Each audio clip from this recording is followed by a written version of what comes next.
এখানে ফুলের ক্ষেত দেখে পাগল হয়ে গেছে। একটু আগে গাঁদা ফুল তুলছিলাম, এখন তুলছি কিন্তু চেরি ফুল। এবার আপনারা ভাবছেন যে কৃষকের ক্ষতি হচ্ছে এতে, যে আমার উচিত হচ্ছে না কাজটা করা, কিন্তু এই জমিটা কিন্তু কৃষক কেটে ফেলছেন। আমরা দেখছি ওই পাশে কৃষক কিন্তু কাটছেন গাছগুলি, তাই এইখানে ফুলগুলো নষ্ট হবে সেই ভেবেই তুলে ফেলা, আর কিছু নয়। কারণ কেটে সেই জমিতেই ফেলা হচ্ছে, একদিকে জমিতে সার হবে এই গাছগুলো ফেললে। আর কৃষক যে লাভ তোলার কিন্তু তুলে নিয়েছেন অটোমেটিক। আমরা এই যে এক ব্যাগ ফুল, এখানে যে চেরি ফুল আছে তা কিন্তু নয়, শুধু এখানে আছে, ফুল পড়ে গেল, গাঁদা ফুল। এই যে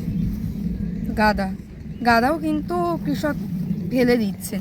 এবার আপনারা ভাবতে পারছেন যে দাম দেওয়া উচিত, কৃষকরা লাভ তুলে নিয়েছেন এই চেরি ফুল থেকে, আর গাঁদা ফুলটা ভালোবেসেই দিয়েছে আমাদের। এরকম কৃষকের ভালোবাসা মাঠে আসলে পাওয়া যায়, তারা দাম নিতে চায় না, এরকম অনেক ভালোবাসা আমরা পাই। তো সেরকমই এগুলো হলো ফুলের ভালোবাসা, খাঁটি।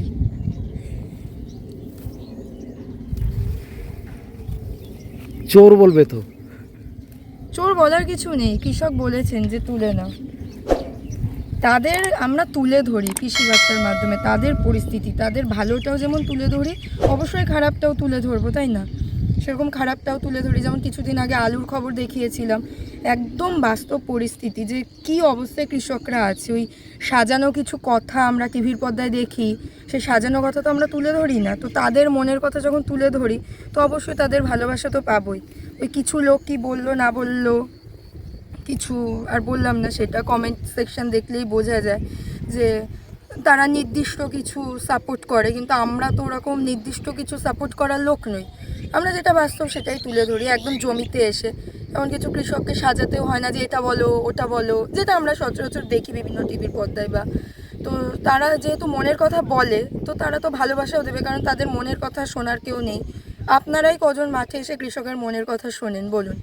শুধু তো আমরা গলা ফাটাই যে কৃষকরা দাম পায় না, মরে যাচ্ছে, এই সেই। তো আপনি কি কোনোদিনও মাঠে এসে শুনেছেন যে তারা কেন দাম পায় না, কী অবস্থা, কোথায় বিক্রি করছে, কোথায় বাজার, কোন বাজার বন্ধ হয়েছে, কোন বাজারে বিক্রি করতে পারছেন না, সেইটা কি শুনেছেন? শোনেননি। তো গলা যখন তুলতে হবে, তেমন মাঠে এসে কাদা মেখে দেখতেও হবে যে তাদের অবস্থাটা কী। সেই অবস্থাটা আমরা দেখি। এমন নয় যে কৃষককে ফোন করে আসি, রাস্তা দিয়ে যেতে যেতে একদম মাঠে নেমে পড়েছি ফুলের জমি দেখে।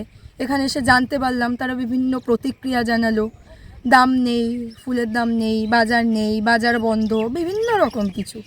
তো তুলে ধরবো আস্তে আস্তে কৃষি বার্তার পর্বে, কিছুদিনের মধ্যেই থাকবে বিশেষ বিশেষ প্রতিবেদন।